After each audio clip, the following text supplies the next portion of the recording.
Yo, it's me, it's the SCOTT baby, and I'm back with my review of the 2001/2002 film, I See You, starring Sylvester Stallone, Robert Patrick, Charles S. Dutton, and is directed by Jake Gillespie. Now, first of all, the reason I say 2001-2002 is that Tubi says it's a 2001 film, and it's called I See You. And Wikipedia has it down as a totally different name, which I can't remember, but that it came out like Knox X or something like that. And it came out in 2002, so I don't know. But it's called I See You. Stallone, I'm back on the Stallone reviews. I need to get back on those.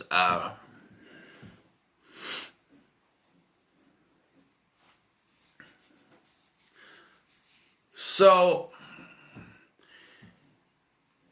it's weird that in all of Stallone's filmography, he's only done one horror film, and that's this one. And you could call it a crime thriller, but to me, it's a crime thriller isolation horror film. It starts off as a crime thriller, but by the end of the film, it's definitely an isolation horror film. Stallone plays Jake Malloy. And I had to double check because I thought it was Nick Malloy, but no, that was Randy Orton's character in 12 Rounds 2. But it's Jake Malloy, and he's tracking this killer, a cop killer. And one night, this cop killer, he targets Malloy's girlfriend, played by Dina Meyer. I thought it was weird, a little bit ironic. It's come out 2001/2002, whatever. In the beginning, it has a voiceover by someone with a distorted voice, kind of like Jigsaw. And then I saw Dina Meyer's name in the credits, and I'm like, that's a little too ironic. So it's Jigsaw, but no, she doesn't last long anyway. Once Malloy realizes where he is, he's at my house. He's at my fucking house! So he takes off, and they get there, and it's too late. She's dead. And here's the thing. Here's why they call it I See You. E-Y-E, See You. And that's because, at least the first two kills that we see, is that what he does is he knocks on the door, rings the bell, and when they go to check to the peephole, he drills a hole in their eyes. He does that to the first two victims in this movie, and then the rest are not killed that way, other than the eyes on one of them. It says I, and then C and U on the other eye. And so Malloy gives chase. The rest of the cops say they found him, and it appears as if this guy's committed suicide. 3 months later, Malloy is, heavily drinking, is smoking, which it's weird, okay? Like, a lot of the characters smoke in this, but out of all the characters, Stallone is the one we don't actually see smoke.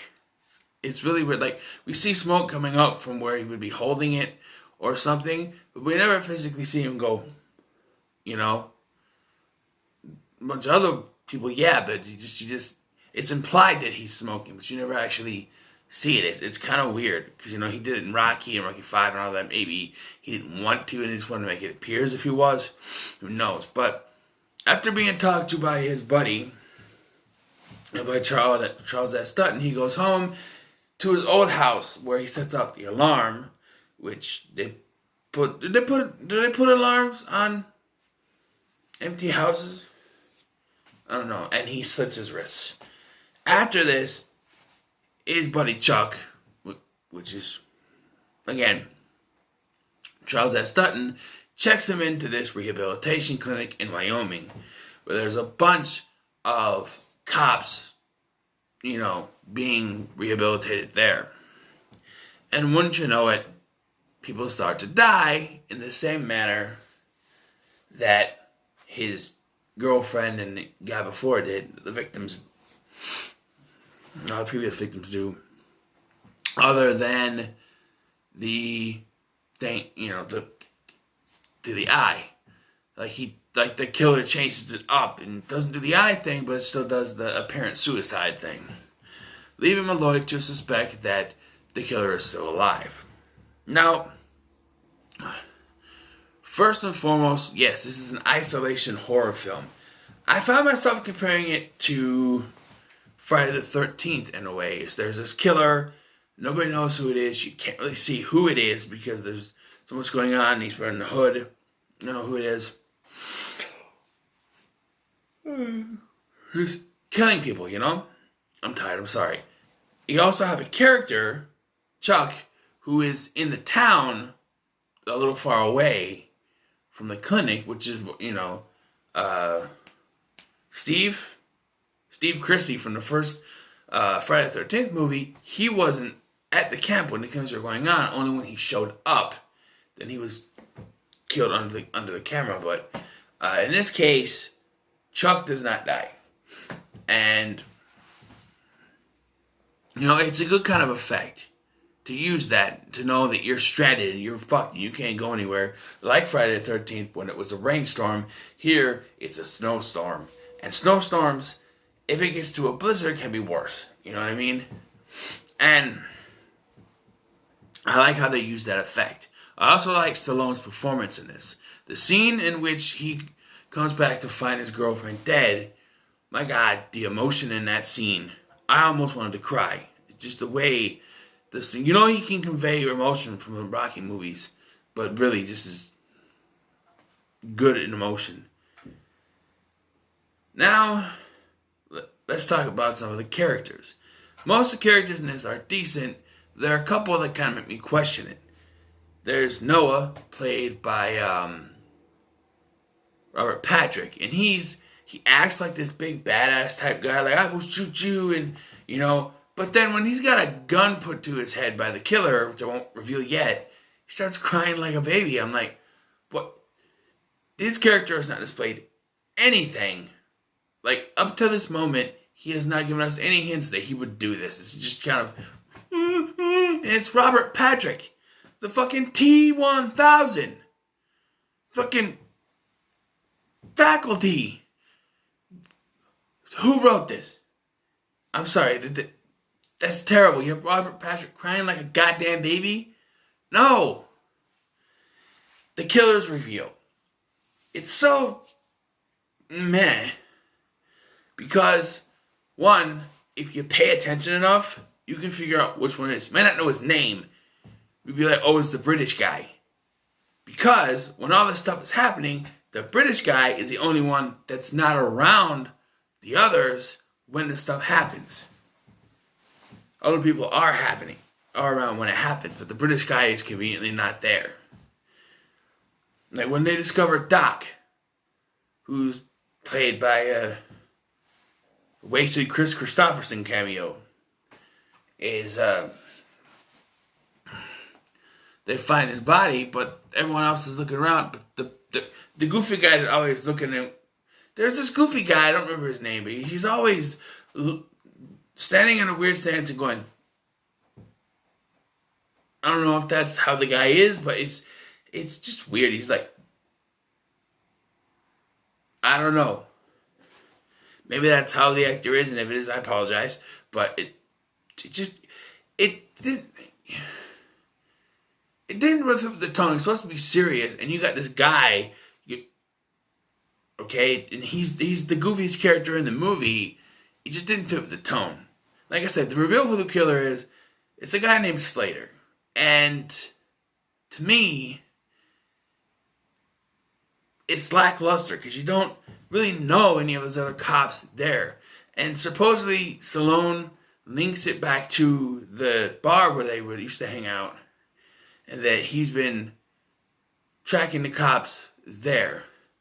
But we don't even really get to know this guy before, we don't get to know any of the characters besides Stallone, this one lady, I think her name was Jenny, and Charles S. Dutton's character. That's it. The other characters are somewhat introduced. We don't really get to know who they are, other than they like to yell at each other. Which is why when the reveal happens and people start dying, you're like, okay, No, you can't relate to any of it. And when you reveal who it is, it's like, oh, okay. What was his name again? Slater? Oh, okay. Oh, the British guy. All right. My thought was Charles S. Dutton, because I know from Are You Afraid of the Dark and This Is a Kid Show, he could play a great villain. That's what my thought was. That, because the killer says, I see you, and you see me, but you won't be able to tell who I am. That's right there. All this time you've been tracking on a killer, and it's your best friend. It's the guy that's been right there next to you the whole time. That would be good. Like, reveal that it's Charles S. Dutton, and he deliberately checked him in so that he can kill not only Malloy, but the rest of the cops in there, and have big old slaughter. But no, you get Slater. You don't even know who he is. There's no backstory. There's no reason why he's targeting cops. He just is. And it's really meh. There's one plot point that I do like, and that's the ring. Stallone has the ring he was going to use to propose to his girlfriend, but he wasn't able to do it. And he constantly carrying it with him. And he even uses it to kind of undo a air vent grate thing, and he keeps holding on to that throughout the movie, and in the end, because it's on a necklace, he hangs it from a tree and walks away, and that's how the movie ends. But that signifies that he's ready to let go. I like that, but everything else just kind of meh.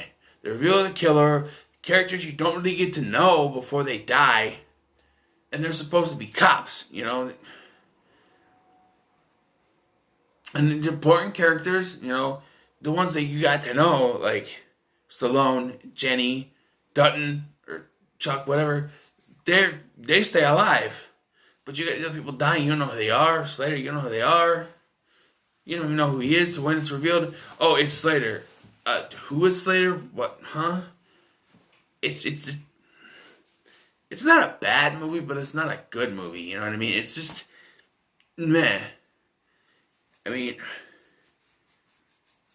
maybe I see why Stallone didn't do any more horror movies, but I like the isolation aspect. Isolation horror movies can be pretty good. Like Friday the 13th itself, it's a slasher, but it's an isolation slasher.